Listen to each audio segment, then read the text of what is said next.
Kakšne misli mislite, preden zvečer zaspite? Moje ime je Aleksander, to Kovček vprašanje je vprašanje fokusa na miren in osvežujoč, spokojen spanec. Misli, ki jih mislite zvečer pred spanjem, velikokrat vplivajo na to, kako spite, na vaše sanje in tudi na to, kako se zjutraj spočiti prebudite.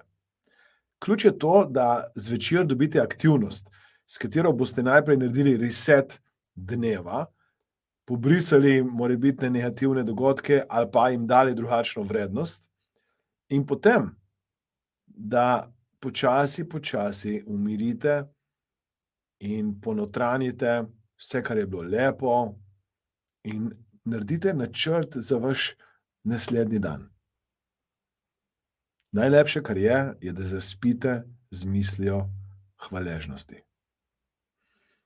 Hvala, ker ste poslušali oziroma všečkali, komentirali, delili